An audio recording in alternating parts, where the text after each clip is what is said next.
स्वागत है दोस्तों आप सभी का आपके अपने यूट्यूब चैनल एग्ज़ाम पैरा पर। मैं फार्मासिस्ट रॉबिन सिंह एक बार फिर से आप सभी के लिए लेकर के आया हूँ टॉप 25 क्वेश्चन फार्मासिस्ट एग्ज़ाम के रिगार्डिंग।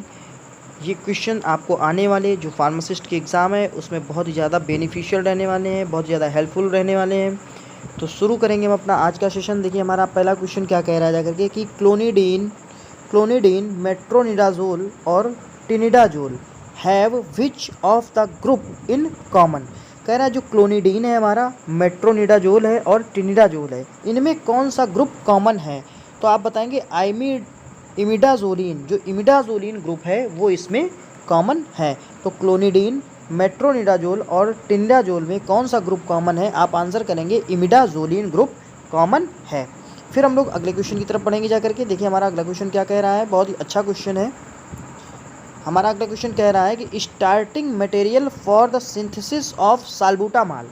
जो साल्बुटामाल है, साल्बुटामाल क्या है, साल्बुटामाल देखा जाए तो एक तरीके से कफ की मेडिसिन है, ठीक है ना।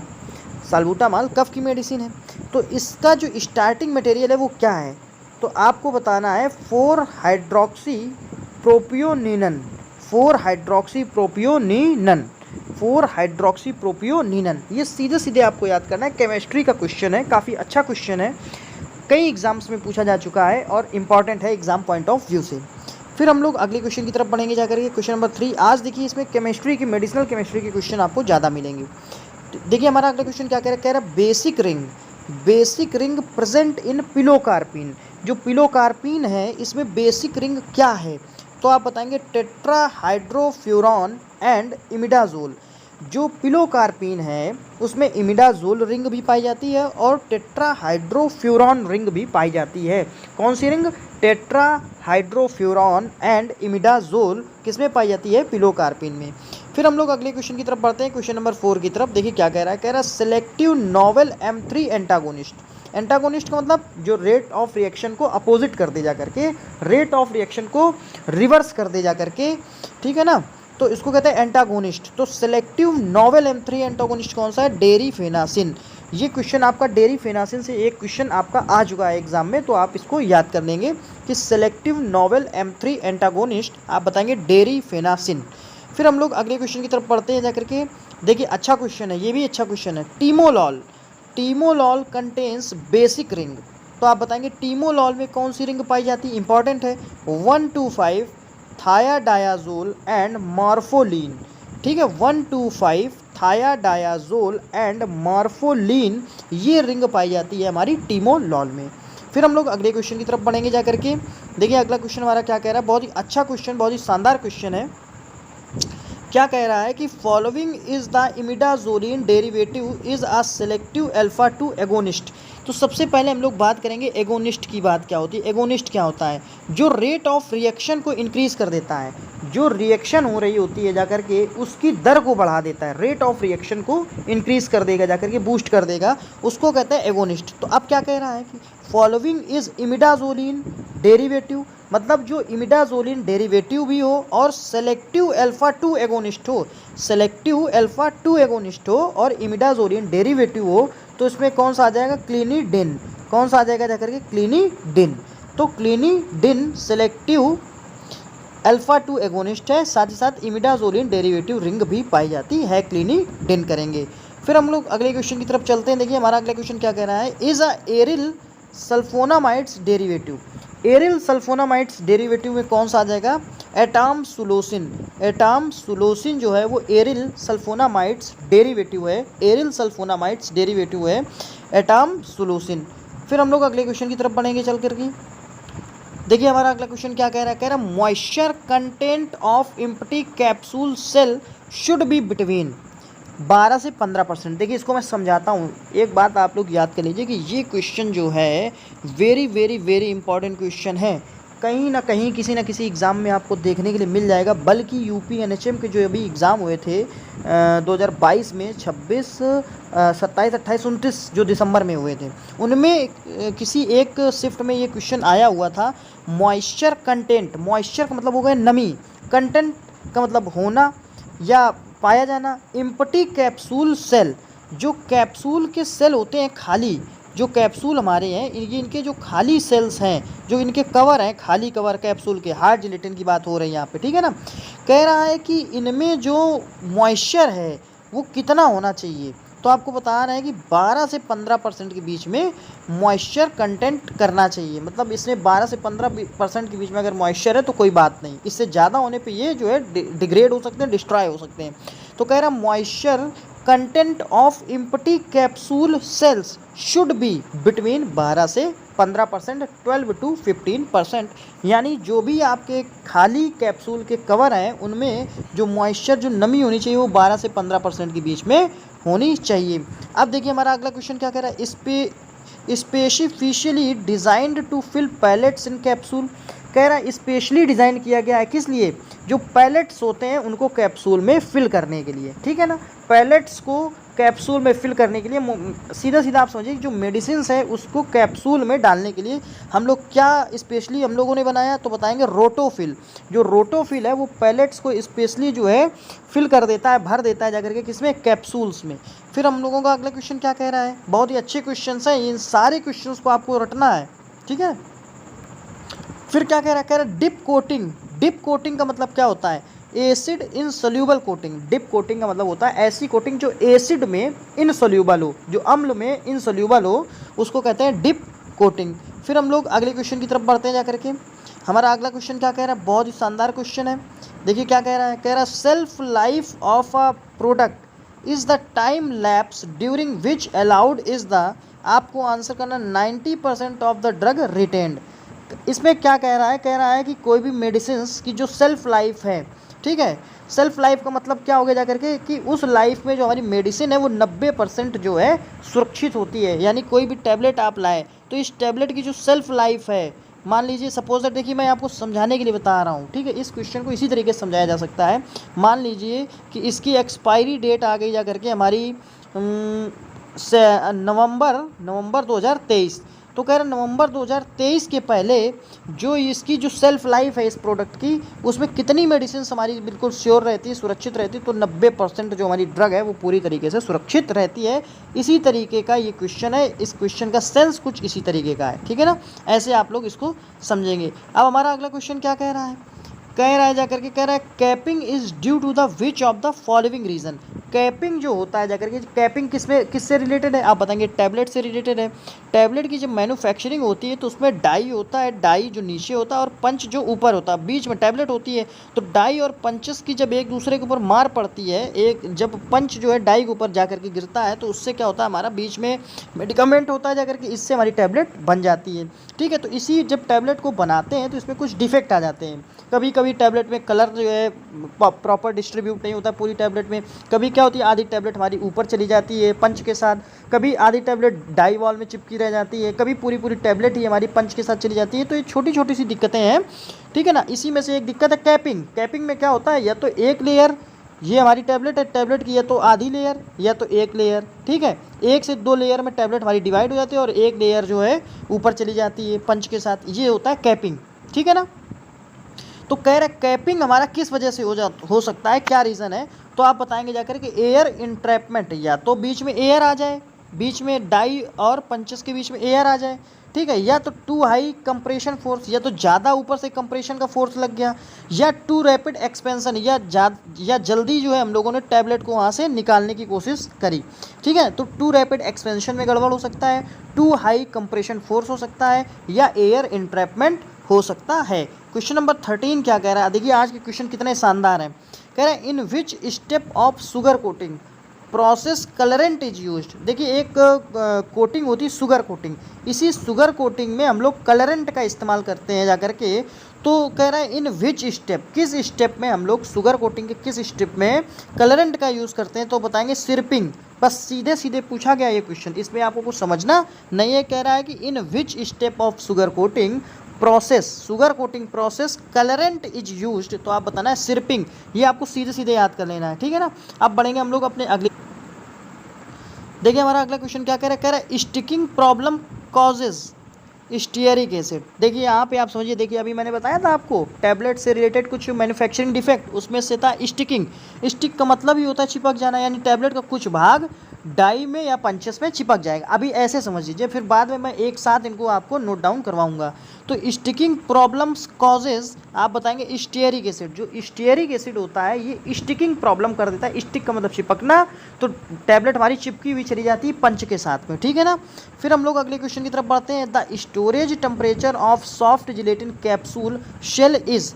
अब देखिए ये क्वेश्चन भी बहुत इंपॉर्टेंट है। अब या तो ये क्वेश्चन या तो वो जो पहले वाला मैंने अभी कैप्सूल के सेल से रिलेटेड बताया था, इन दोनों में से कोई एक क्वेश्चन जो है यूपी एनएचएम के एग्जाम में पूछा गया था। और दोनों ही क्वेश्चन बहुत ही स्टैंडर्ड टाइप के क्वेश्चन है, ठीक है, आपको किसी ना किसी एग्जाम में देखने के लिए मिल सकते हैं, तो इनको रट लीजिए।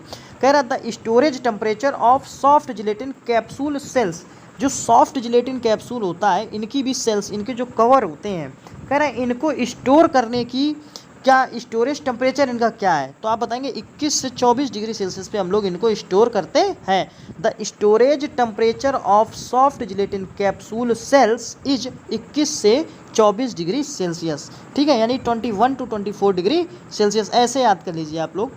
फिर हम लोग अगले क्वेश्चन की तरफ बढ़ते हैं। देखिए अगला क्वेश्चन क्या कह रहा है। कह रहा है NDA is filled eight which of the following stage. अब देखिए एनडीए, एनडीए का मतलब ये ना समझ लेना कि वो जो गठबंधन वाला समझ लो, बीजेपी वाला गठबंधन, नहीं नहीं नहीं नहीं। यहाँ पे एनडीए का मतलब है new drug application form, new drug application form. ये शॉर्ट में इसलिए लिख दिया, कभी कभी आपसे शॉर्ट में भी पूछ लेता है what is the full form of NDA in pharmacy, ठीक है ना, तो या फार्माकोविजिलेंस, इस तरीके से पूछ लेता है। तो एनडीए का मतलब क्या होता है, new drug application form is filled eight which of the following stage. तो आपको बताना है कि किस स्टेज में हम लोग न्यू ड्रग एप्लीकेशन फॉर्म भरते हैं। तो आप बताना आफ्टर फेज़ 3, जब फेज़ 3 हो जाता है उसके बाद हम लोग भरते हैं क्या, न्यू ड्रग एप्लीकेशन फॉर्म को आवेदन करते हैं, नई ड्रग बनाने के लिए आवेदन करते हैं फेज़ 3 के बाद में। फिर हम लोग अगले क्वेश्चन की तरफ बढ़ते हैं जाकर के, क्वेश्चन नंबर 17। देखिए क्या कह रहा है, बहुत ही शानदार क्वेश्चन है, बहुत ही उम्दा क्वेश्चन है।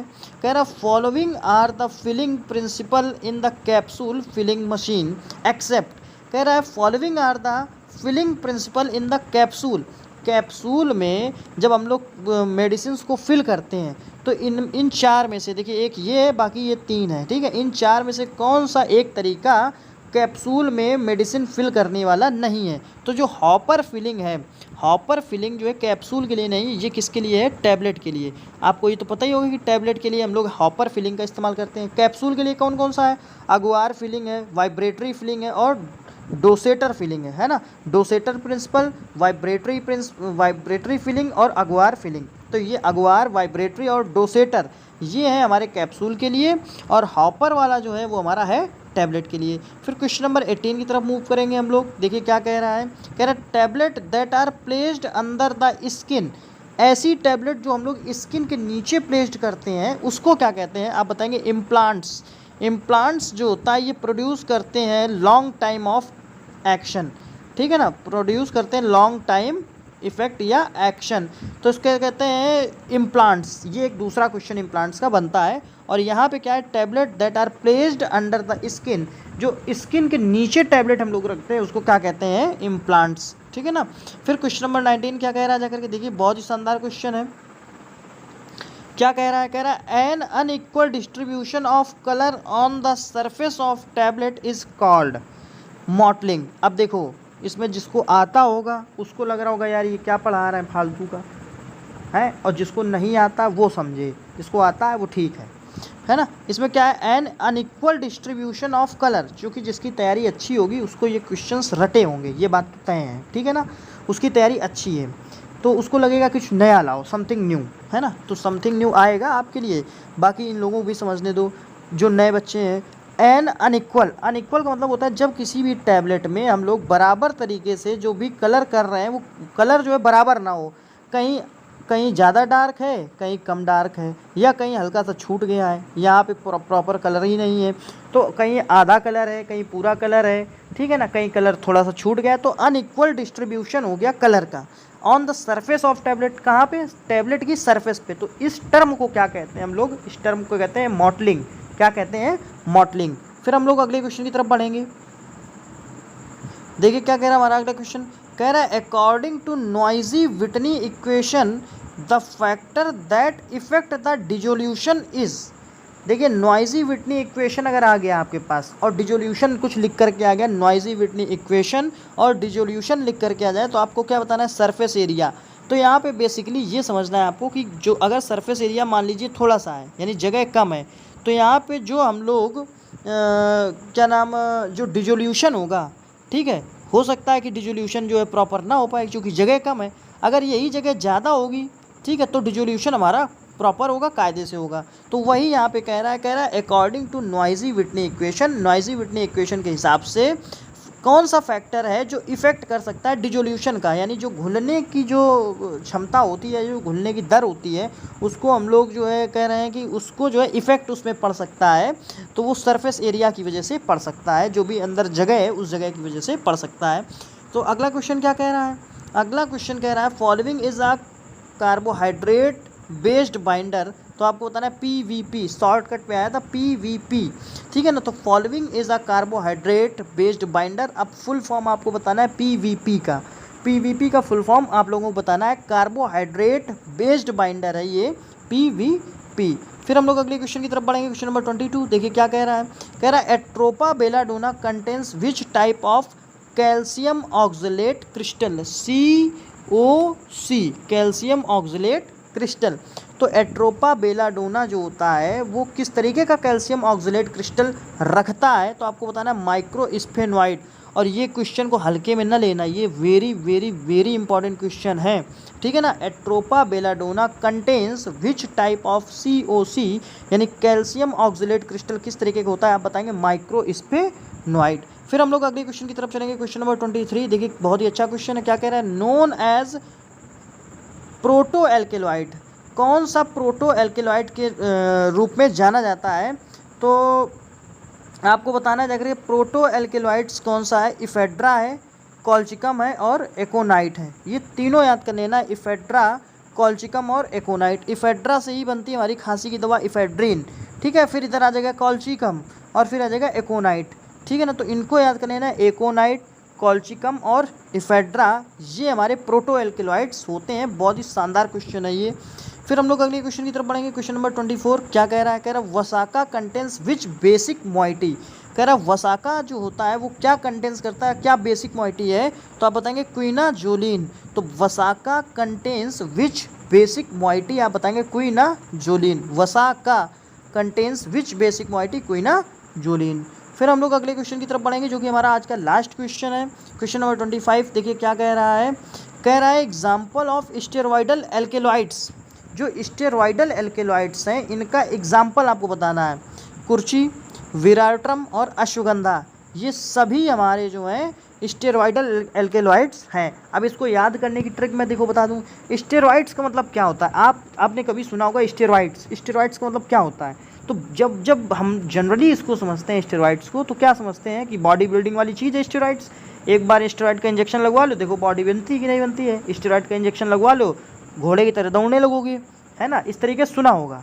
तो जो स्टेरॉइड्स है, स्टेरॉइड्स का मतलब हो गया जाकर के ताकत की चीज़, ठीक। अब यहाँ समझना, कुर्ची, कुर्ची को हम लोग कुर्ची ना समझ करके इसको कुर्सी पढ़ेंगे।